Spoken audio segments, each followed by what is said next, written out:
Assalamualaikum warahmatullahi wabarakatuh. Selamat malam dan salam sejahtera bagi kita semua. Bapak Ibu guru hebat peserta pelatihan yang kami banggakan, ketemu lagi dengan saya Supiani pada pertemuan ketiga ya Bapak Ibu. Hari ini kita akan membahas bagaimana cara kita meningkatkan kualitas pembelajaran melalui refleksi dan berbagi praktik baik tentunya antar guru di PLC seperti itu ya Bapak Ibu.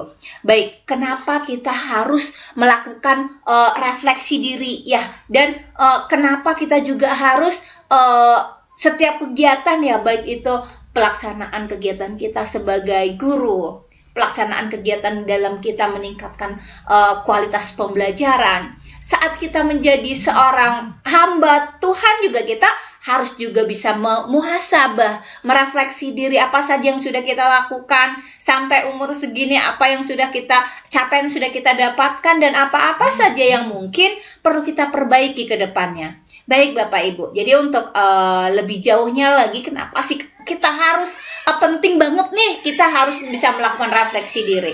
Yang pertama, dengan kita seringnya melakukan refleksi diri, kita akan lebih memahami seperti apa kekuatan yang ada pada diri kita. Terkadang kita tidak menyadari ternyata kita expert di bidang ini, tapi kadang kita nggak menyadari, tapi kita mau memaksakan diri kita expertnya di bidang lain. Kita merasa kita di sini, padahal bisa jadi kita sebenarnya punya kekuatan, punya kelebihan, kita punya keunggulan di bidang-bidang yang mungkin selama ini tidak kita sadari, yang itu belum kita eksplor sehingga kita belum maksimal seperti itu. Dengan kita melakukan refleksi diri, harapannya Bapak Ibu sebagai guru punya kekuatan, kelemahan Bapak Ibu dalam mengajar seperti itu ya. Kita harus tahu, oh saya kalau untuk melakukan pembelajaran yang berpusat pada siswa, sebenarnya saya lebih menguasai nih kalau saya membuat pembelajaran project misalnya. Saya sudah terbiasa kok melakukan ini, dan anak-anak juga sudah pakar di sudah terbiasa seperti itu, sehingga aktivitas itu bagus. Kalau misalnya kita mau tambahkan lagi di mana nih yang perlu kita perbaiki, itu yang mau kita tambahkan. Jadi seperti itu. Penting bagi kita untuk tahu kekuatan dari apa yang sudah kita miliki, itu akan kita lebihkan lagi begitu, supaya kita menjadi sesuatu yang lebih potensial, lebih menonjol. Karena gini Bapak Ibu, kenapa bintang itu terlihat di malam hari? Karena di malam hari suasananya gelap, maka kita harus mencari tempat yang gelap untuk bersinar, karena kita tahu kita itu sedikit. Tapi supaya kita lebih bisa maksimal, ya tadi kita harus memaksimalkan potensi yang kita miliki. Kalau kita sudah tahu kita kecil, kita tidak mau tapi kita ngambang, kita mau expert di semua bidang yang bisa saja yang tadinya harusnya itu menjadi sesuatu yang potensial bagi kita, itu terlewatkan karena kita terlalu ingin menjajahi semuanya, dan itu tidak akan maksimal di semuanya seperti itu. Kemudian dengan Bapak Ibu melakukan refleksi diri, Bapak Ibu tahu sebenarnya nih, untuk mencapai tingkat terbaik kita, untuk mencapai hal-hal yang positif di kita, mana sih sebenarnya yang perlu diperbaiki. Terkadang seperti yang saya sampaikan seringkali bahwa kita itu kesulitan banget tahu kalau kita itu ada kekurangan. Kita sulit untuk melihat seperti apa kekurangan-kekurangan dari diri kita. Maka dari itu Bapak Ibu silahkan banyak-banyak melakukan refleksi diri supaya kita tahu, oh ternyata saya di bagian ini masih kurang maksimal loh. Ini saya harus perbaikin ini loh, gitu ya. Disitulah, begitu juga saat Bapak Ibu melakukan pembelajaran Bapak Ibu, mungkin kita ngerasa apa yang sudah kita lakukan itu semuanya udah maksimal, tapi ternyata pasti masih ada tempat atau masih ada bagian-bagian yang mungkin perlu kita perbaikan supaya kita lebih baik lagi dalam mengajar. Kita bisa benar-benar menjadi guru yang profesional, guru yang expert di bidang tertentu begitu. Oke, baik, selanjutnya kenapa juga harus melakukan yang namanya refleksi diri? Selain tadi kita tahu kekuatan kita tahu mana yang perlu kita perbaiki, dan akhirnya nanti tentu kita bisa melakukan pembelajaran yang lebih efektif atau bisa meningkatkan efektivitas kerja kita. Ya, kita bisa menyusun rencana-rencana perbaikan, rencana-rencana pembelajaran dari hasil kita tadi merefleksi. Ini yang sudah bagus loh, kita pertahanin. Kita yang mana masih butuh perbaikan, kita perbaiki. Dan kita tahu, oh ini akan punya strategi baru di mana kita akan tetap mempertahankan hal-hal positif yang kita miliki, dan kita akan memperbaiki sisi-sisi negatif atau mungkin hal-hal yang masih perlu kita perbaiki. Itulah kenapa kita harus yang selalu melakukan refleksi diri, supaya ya endingnya adalah kita bisa membuat sebuah strategi perbaikan yang akan mengantarkan kita menjadi lebih maksimal gitu Bapak Ibu.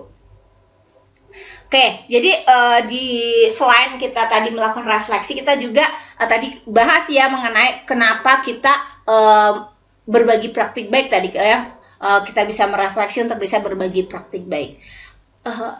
Sekarang ini kita banyak ya dituntut untuk bisa melakukan berbagi praktik baik. Apakah ini sebagai ajang pamer atau bagaimana? Terkadang itu menjadi sebuah pertanyaan. Kadang-kadang juga mungkin ya di antara kita ngerasa ada yang mungkin berbagi praktik baik atau komunitas belajar ini ada yang memandang sisi negatifnya, katanya kita pamer. Sebenarnya bukan itu Bapak Ibu. Banyak sekali manfaat dari berbagi praktik baik antar guru ini yang bisa kita lakukan. Manfaat yang pertama adalah dengan adanya berbagi praktik baik ini membuka kita untuk bisa menemukan ide-ide atau peluang-peluang baru bagaimana kita bisa menerapkan metode pembelajaran yang inovatif. Karena yang kita bagikan atau yang kita lihat berbagi praktik baik orang lain itu kan merupakan karya terbaiknya atau praktik terbaik yang sudah beliau lakukan seperti itu. Jadi dengan kita melihat seperti apa yang sudah dilakukan orang lain, itu akan juga membangun wawasan, membangun dan akan memberikan ide-ide baru untuk kita begitu. Jadi kadang mohon maaf bagi kita yang masih mungkin belum terbiasa atau kayaknya buang-buang waktu aja nih berbagi praktik, dengerin orang berbagi praktik baik, pamer aja belum tentu gini-gini. Tapi coba kita buka mindset kita. Ayo kita menjadi orang-orang yang siap menerima perubahan, yang siap dengan hal-hal baru begitu ya, untuk bisa menerima. Oh ini kita coba dengerin dulu, didengarkan, kemudian kita analisa, iya enggak, apa yang kira-kira bisa kita adopsi, atau apa yang kira-kira bisa informasi-informasi yang kita dapatkan bisa memicu atau menimbulkan ide baru. Bisa jadi yang sudah dilakukan mereka itu bisa kita terapkan, atau mungkin yang dilakukan mereka masih ada celah untuk kita modifikasi. Itulah kenapa kita sampaikan bahwa dengan berbagi praktik baik tadi itu akan memunculkan inovasi atau meningkatkan kreativitas bagi kita. Jadi itu tadi dengan adanya ide-ide atau pelaksanaan praktik baik yang telah dilakukan yang bersangkutan, itu akan membuat kita untuk bisa mengamati ya apakah memang benar ini bisa dilakukan di kita, atau mungkin bahkan itu bisa kita modifikasi begitu. Kalau orang yang kreatif pasti masih bisa cari celahnya untuk bisa memodifikasinya ya, tapi bukan langsung kita judge itu cuman pamer doang, gini-gini nggak masuk, nggak kena sama saya. Itu sikap negatif, itu harus kita buang. Maka kita yang harus tanamkan adalah bahwa pasti ada celah aku bisa bisa lebih baik dari beliaunya. Itu baru bagus. Ada celah untuk kita bisa meningkatkan hal yang terbaik yang untuk kita lakukan. Oke, kali ini beliau yang berbagi praktik di depan saya berjanji suatu saat saya akan berbagi praktik di depan mereka. Itu baru keren Bapak Ibu semangatnya. Karena memang itu memang tujuan dari kita membuat sebuah komunitas atau professional learning community tadi memang seperti itu. Satu, berbagi praktik baik, kemudian yang lain mendengarkan, melihat nanti peluang yang bisa diterapkan di sekolahnya seperti apa. Bahkan harapannya nih yang berbagi praktik baik itu bukan itu diterapkan semuanya plek-ketiplek sama dengan dia, bukan, tapi bagaimana ide yang sudah beliau terapkan itu bisa Bapak Ibu modifikasi sesuai dengan kondisi Bapak Ibu masing-masing. Itu baru keren TOPBGT Bapak Ibu. Kemudian yang kedua adalah dengan berbagi praktik baik Bapak Ibu bisa meningkatkan kolaborasi. Ya, kita bisa membangun jejaring atau networking, bisa bekerja sama. Misalnya misalnya ada guru di NTT berbagi praktik baik tentang bagaimana mengatasi di Maluku Utara dan kemarin yang bagaimana mengatasi siswa SD yang mungkin masih kurang bisa membaca dengan pemanfaatan Enuma. Kita bisa berkolaborasi. Misalnya kita tertarik dengan praktik baik yang beliau sampaikan. Saya bisa ada jalan untuk bisa kita sharing lebih detail untuk bisa ke depannya begitu ya. Bagaimana kita bisa ini terjalin misalnya. Yang satu di Riau, satu di Maluku Utara masih bisa bekerja sama, bisa berkolaborasi. Itu keren banget. Apalagi misal kita berbagi praktik baiknya di sekitar yang bisa terjangkau, yang bisa kita saling tatap muka. Itu bisa banget Bapak Ibu, dan itu bisa membuat celah untuk kita berkolaborasi satu sama lain. Bagaimana kita bisa, misalnya kita ingin lebih jauh mengadopsinya, kita ingin berbagi praktik baik itu akan kita jadikan mentor. Bagus banget supaya kita bisa benar-benar terjadi perbaikan. Jadi bukan hanya setakat bagaimana kita melakukan mendengarkan praktik baik orang untuk bisa memicu, itu kita punya peluang untuk bisa meningkatkan kerjasama. Yang ketiga adalah pengembangan profesional. Kalau kita ingin memang benar-benar detail misalnya dalam pelaksanaan manajemen kelas yang tadi ya, manajemen kelas, bagaimana kita lebih memahami psikososial anak, bagaimana kita bisa menyajikan materi pembelajaran yang sesuaikan dengan psikososial anak yang seperti yang sudah diterapkan oleh yang bersangkutan. Kita minta untuk di-mentoring, bagaimana pelaksanaan pembelajaran kita minta kita diobservasi supaya kita bisa melihat lagi di mana yang perlu kita perbaiki. Itu kan menjadi pengembangan profesional yang berkelanjutan Bapak Ibu. Itu akan banyak melahirkan sesuatu yang baik gitu untuk peningkatan baik karir maupun profesional Bapak Ibu sebagai guru. Dan endingnya adalah apapun yang kita lakukan dengan kita tadi ada kolaborasi, ada pengembangan profesional, tentunya hasil yang kita dapatkan akan terimbas pada kelas kita. Kualitas pembelajaran di kelas kita pasti akan menjadi lebih baik lagi. Seperti itu Bapak Ibu. Jadi memang itulah harapan dari pembentukan sebuah professional learning community tadi. Ya, adalah bagaimana kita memberikan sesuatu yang terbaik untuk kelas kita, untuk peserta didik kita. Udah, itu tadi mengenai refleksi diri dan juga mengenai berbagi praktik baik. Kenapa? Karena kita adalah tadi di dalam pertemuan ini kita akan bahas tentang mengapa kita harus meningkatkan kualitas diri kita melalui refleksi ya dengan berbagi praktik baik begitu. Jadi bagaimana langkah-langkah kita untuk melakukan refleksi diri? Yang pertama adalah kita harus merenung sejenak, kemudian kita fokuskan ingatan kita, renungkan apa yang sudah kita lakukan selama ini, dan ingat apa yang akan menjadi bahan renungan kita adalah mengenai pembelajaran di kelas kita, karena kan fokusnya gitu ya dari peningkatan kualitas pembelajaran. Jadi kita lihat lagi seperti apa sih pembelajaran yang sudah kita lakukan, apa saja sih yang sudah kita berikan. Misalnya kita sudah sajikan strategi pembelajaran yang seperti ini, metode pembelajarannya ini, penilaiannya seperti ini. Kemudian kita lihat interaksi antar siswanya lagi, kita flashback ke belakang supaya kita bisa melihat apa yang sudah kita ingat, apa yang sudah pernah kita lakukan. Setelah itu ya tentunya kita melihatnya tidak hanya menghayalkan saja, tapi kita punya bahan atau data yang mendukung ya, misalnya catatan atau hasil refleksi harian kita atau catatan lapangan kita saat kita melakukan pembelajaran, itu bisa kita lihat ya. Sambil kita mengumpulkan, mengingat kembali, kita akan analisis datanya. Ternyata kalau rasa kita saya sudah membuat strategi pembelajaran seperti ini, hasilnya seperti ini, kita bisa melihat mana sih sebenarnya di dalam strategi yang ini apa sih yang sudah baik. Kenapa kita katakan baik dengan hasilnya, dengan hasil yang sudah didukung oleh hasil tentunya ya. Kenapa kita sebutkan ini lemah? Tentunya juga ada dukungan dari data yang tadi kita kumpulkan. Kira-kira peluang atau perbaikan seperti apa yang bisa kita lakukan? Kita bisa melihat lagi data-data yang sudah kita kumpulkan tadi, kita analisa seperti itu, baru kita akan menentukan langkah selanjutnya, yaitu langkah perbaikan.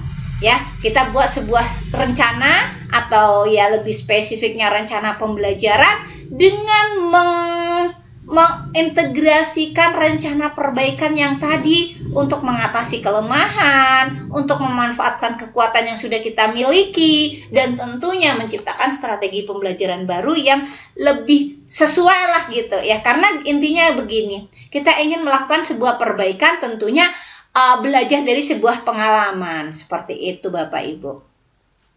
Kemudian kita harus bisa mendokumentasikan apa saja yang sudah kita lakukan supaya kita bisa saat melakukan praktik terbaik kita di kelas, kita bisa menyajikannya dan bisa memperlihatkannya itu secara aktual ya, secara real gitu. Jadi apa saja yang bisa kita sajikan, apa saja saat kita melakukan praktik terbaik itu yang harus kita dokumentasikan. Yang pertama adalah kita harus membuat yang namanya observasi atau catatan-catatan saat pelaksanaan pembelajaran. Jadi kita harus catat momen-momen penting yang terjadi selama pembelajaran. Misalnya ya, karena kalau saya sih lebih ke arah yang mana yang menjadi titik positif kita dan mungkin yang perlu atau yang menjadi titik minus kita di sebagian mana begitu. Jadi kita bisa melihatnya dari segi metode yang kita gunakan, misalnya capaian terbaik apa yang sudah kita lakukan, kemudian dari strategi seperti apa atau interaksi dengan siswanya, yang mana yang sudah kita anggap itu baik, yang mana misalnya kita ngerasa itu masih perlu ada perbaikan. Itu kita catat supaya nanti saat kita melakukan refleksi secara berkala yang misalnya per 3 bulan atau per 6 bulan, kita bisa ngebuka lagi catatan itu dan bisa kita simpulkan, namanya refleksi tiap hari berbeda, tiap bulan berbeda. Nanti kita untuk selanjutnya kan harapannya kan akan selalu berbeda. Kenapa? Karena kan setiap hari kita ada perbaikan seperti itu. Kemudian selain catatan atau hasil amatan observasi pelaksanaan pembelajaran kita perlu namanya dokumentasi visual, misalnya foto atau video. Kita sampaikan bahwa pembelajaran kita menjadi lebih menarik. Seperti apa yang lebih menarik itu? Pembelajaran kita yang kurang menyenangkan kemarin atau kurang aktif visualnya seperti apa? Bisa difoto, bisa divideokan, dan itu akan kita bandingkan kondisi sebelum dan sesudah kita membuat sebuah strategi perbaikan gitu ya.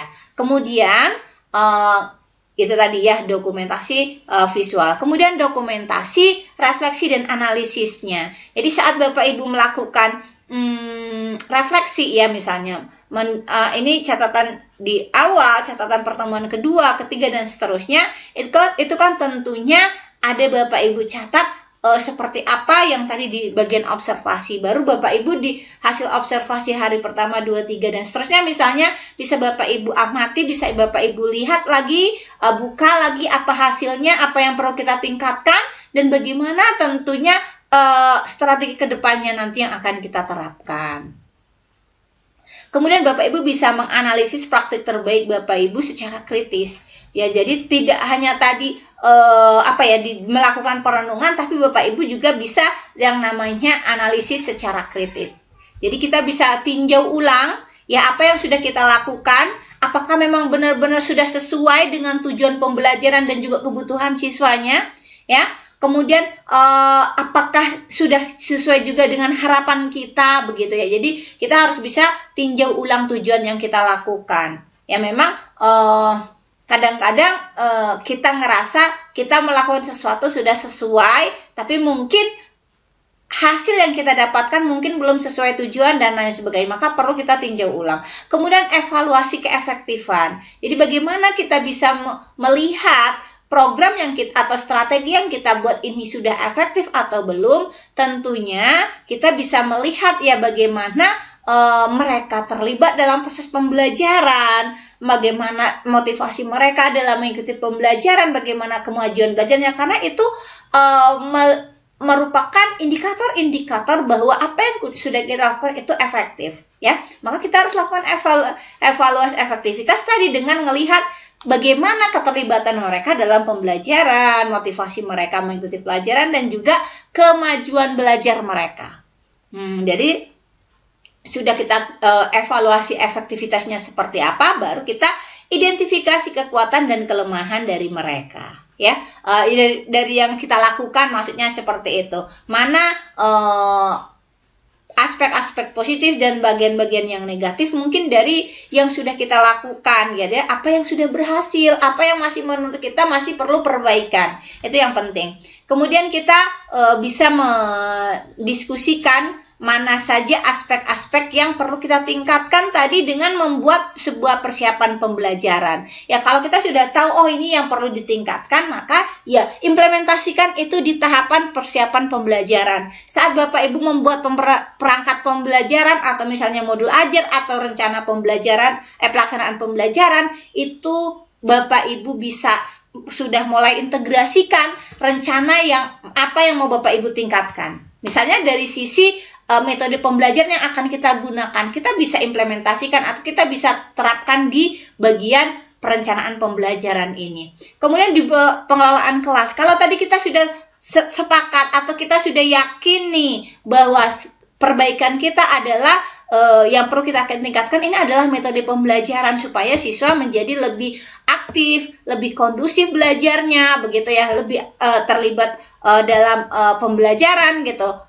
Jadi bagaimana kita pengelolaan kelasnya? Ya, maka misalnya kita gunakan metode pembelajaran apa begitu. Misalnya di project kolaboratif misalnya, supaya suasana kelasnya aktif, kemudian siswa saling berpartisipasi, saling bekerja sama begitu. Maka di situ kita sudah terapkan itu, atau rencana perbaikan itu sudah kita implementasikan di bagian pengelolaan kelas. Kemudian di bagian evaluasi, Bapak Ibu juga bisa melihat seperti apa soal-soal yang akan kita gunakan untuk mengukur kompetensi yang akan mereka yang sudah dicapai oleh mereka dalam proses pembelajaran. Jadi itu penting, kita juga harus bisa mengkomunikasikan kepada siswa, kepada orang tuanya, apa-apa saja yang sudah kita lakukan, kemudian kita minta mereka untuk memberikan umpan balik. Apakah yang sudah kita lakukan ini sudah efektif? Apa mungkin masih ada kendala? Tolong disampaikan supaya ke depan kita bisa buat hal-hal perbaikan. Itulah cara-cara kita untuk melakukan identifikasi aspek yang perlu ditingkatkan. Baru ini rencana perbaikan, bisa tentukan skala prioritasnya, tetapkan targetnya, buat langkah-langkah aksi, tentukan timeline, dan juga siapkan sumber daya. Itu sih yang selanjutnya kita lakukan observasi dan pengumpulan data dalam persiapan pelaksanaan yang sudah kita lakukan tadi, perbaikan yang sudah kita lakukan. Misalnya kita tadi kan di sini punya rencana perbaikan implementasi pembelajaran dengan memilih metode pembelajaran apa begitu ya.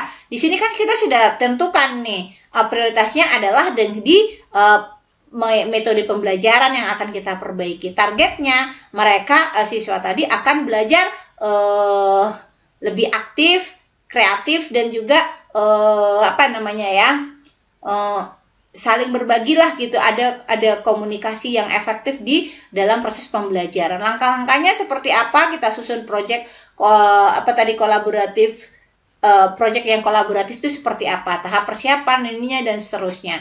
Baru timelinenya, baru kapan itu bisa kita lakukan, dan siapkan sumber daya. Kalau itu sudah dilaksanakan, baru kita lakukan observasi dan pengumpulan umpan balik. Ya, observasi langsung kita bisa meminta rekan sejawat untuk melihat bagaimana proses perbaikan pembelajaran tadi dengan menerapkan metode pembelajaran project kolaboratif tadi. Kita bisa melihat apa yang sudah kita lakukan, bisa meminta teman kita untuk mengamati apa yang sedang kita lakukan di dalam kelas ya. Baik itu boleh kita minta bantuan guru senior, atau kita minta bantuan rekan sejawat, atau minta bantuan kepada bahkan kepala sekolah sebagai atasan kita juga boleh gitu ya. Kemudian kita bisa bagikan kuesioner dan atau angket kepada siswa kita untuk bisa mereka memberikan umpan balik ya. Jadi kalau misalnya terkadang kan peserta didik kurang berani, maka boleh dikosongkan namanya deh supaya mereka bisa jujur memberikan umpan balik itu kepada kita. Dan kita harapannya ya harus punya mindset yang sudah terbuka ya Bapak Ibu, bisa siap menerima kritikan dari teman-teman, dari siswa kita, maksudnya seperti itu. Kemudian kita bisa lakukan wawancara dengan orang tua, meminta mereka mengeluarkan persepsinya atau bagaimana. Namun kalau misalnya melakukan wawancara kepada orang tua kurang kurang efektif karena kadang terkendala waktu dan lain sebagainya, Bapak Ibu juga masih bisa menggunakan kuesioner juga kepada mereka. Tapi memang yang lebih baik kalau kita dengan wawancara, selain kita bisa ngelihat yang lebih sejujurnya dari jawaban mereka, juga kita bisa ngelihat kadang-kadang kan namanya wawancara, kita lakukan wawancara yang mendalam itu bisa menyebar dan bisa lebih dalam gitu. Terkadang seperti itu. Kemudian kita bisa berbagi praktik baik apa yang sudah kita lakukan di dalam forum komunitas guru atau PLC tadi. Kita bisa berbagi pengalaman, ya, bagaimana kita mengimplementasikan sebuah metode pembelajaran misalnya, ya. Jadi di sana kita bisa sampaikan. Kemudian selain kita berbagi pengalaman atau berbagi hal terbaik yang sudah pernah kita lakukan, kita juga bisa saling belajar. Tadi yang saya sampaikan, kalau di dalam ruangan itu ada yang berbagi praktik baik, tentunya kita yang tidak berbagi, kita akan belajar tentunya dari sesama teman kita begitu. Kemudian memang kenapa disampaikan bahwa kita harus bisa menghidupkan atau membuat wadah atau komunitas, ya karena kita guru jadi komunitas belajar lah seperti itu, dan bisa di sana menjadi tempat kita untuk saling berbagi pengalaman, berbagi praktik baik, ya berbagi. Kadang banyak yang bisa dibagikan Bapak Ibu, kadang-kadang administrasi juga kita bisa saling tukar di sana, padahal ya kita bisa menyesuaikan lah seperti itu. Jadi memang banyak yang bisa kita berikan. Yang pertama bertukar pengalaman, bagaimana di guru A ngajar di sekolah dengan kondisi seperti ini, dengan guru B yang ngajar di sekolah ini dengan kondisi seperti ini, misalnya seperti itu. Mereka akan saling berbagi yang mungkin selama ini guru A tidak pernah terbayangkan bisa melakukan sesuatu seperti yang dilakukan guru B, begitu juga sebaliknya. Kita bisa melihat pengalaman yang sudah mereka bagikan dari perspektif kita, kemudian kita bisa memunculkan ide baru. Tadi yang saya sampaikan, kadang-kadang kelihatannya itu sepele, kelihatannya itu tidak tapi kalau kita benar-benar bisa memodifikasinya dengan baik, gitu kan, itu bisa menjadi sesuatu yang terbaik untuk kita. Kalau misalnya, makanya kita harus bisa untuk datang ke sebuah PLC yang nantinya akan berbagi praktik baik, kita ya sudah harus bisa menurunkan ego bahwa kita di sini mau belajar gitu ya, mau menerima sesuatu yang baru, walaupun mungkin kita ngerasa itu nggak baru-baru amat, tapi coba dengarkan dulu, kemudian kita bisa saring, kita bisa amati, kalau itu menurut beliaunya sudah menjadi sebuah praktik baik, kemudian saya ingin lebih, kalau kita ngerasa kita memang lebih power dari beliaunya, silahkan kita modifikasi. Kalaupun kita ya pokoknya kita intinya adalah bahwa kita tidak ingin menjadi pengikut, bukan gitu ya. Jadi tapi kita harus bisa menjadi pesaingnya seperti apa. Maksudnya pesaing di sini adalah pesaing yang terbaik, supaya kita tidak hanya menjadi mengikut brand terus gitu. Ya, misalnya kita harus bisa berdaya saing imbang, kita bersaing dengan mereka begitu. Dan yakinkan diri kita bahwa hari ini saya belajar darinya, besok dia harus bisa belajar dari saya. Itu baru yang menjadi sebuah motivasi bagi kita untuk bisa semakin lebih baik lagi. Kemudian di sana juga kita memberikan umpan balik. Jadi dari Bapak Ibu yang tadi misalnya memberikan berbagi praktik baiknya, tentunya untuk lebih memaksimalkan lagi praktik si ibu tadi misalnya, maka dia butuh yang namanya umpan balik dari rekan sejawat, supaya kadang ngerasa kita itu sudah terbaik bagi kita di versi kita, tapi bisa jadi itu masih ada sebuah sesuatu yang masih perlu ditingkatkan, dan itu akan menjadi celah kita untuk bisa lebih baik lagi ke depannya. Kemudian dengan adanya berbagi praktik baik ini, kita juga bisa menumbuhkan kolaborasi, jadi tidak akan pernah ada ruginya Bapak Ibu. Bekerja samalah supaya kita bisa saling share, saling share dan saling care lah, begitu Bapak Ibu ya.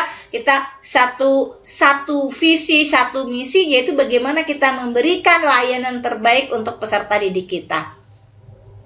Oke, baik Bapak Ibu, bagaimana sekarang kita bisa melakukan praktik yang terbaik sesuai dengan kondisi kelas kita?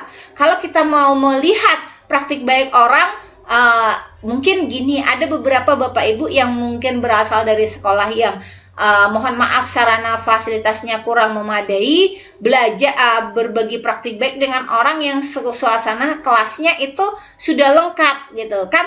Terakhir kadang-kadang nih, mohon maaf, ada yang berkata, ala kamu kan karena sekolahnya lengkap, fasilitasnya seperti ini, lah kalau kami nggak ada fasilitasnya gimana? Itulah tadi pentingnya kita untuk bisa yang namanya menyesuaikan dengan kelas kita. Ya kan, kita sambil makanya kita dengarkan seperti apa yang sudah beliau sampaikan, baru nanti misalnya kita ingin melakukan adopsi atau kita akan menyesuaikannya di kelas kita bisa tanyakan. Kalau misalnya bagi kita yang tidak punya ini, apa nanti yang bisa yang bisa kita ganti dengan apa misalnya. Kalau yang di depan berbagi praktik tentang bagaimana pemanfaatan teknologi dalam meningkatkan aktivitas pembelajaran. Kalau kita yang nggak punya akses dengan teknologi, internet kita lop-lop dan lain sebagainya, gimana kita bisa apakan? Maka kita bisa saling sama-sama belajar. Disinilah kita bisa penyesuaian yang kita lakukan, kita bisa minta ide dari teman-teman yang lain juga begitu.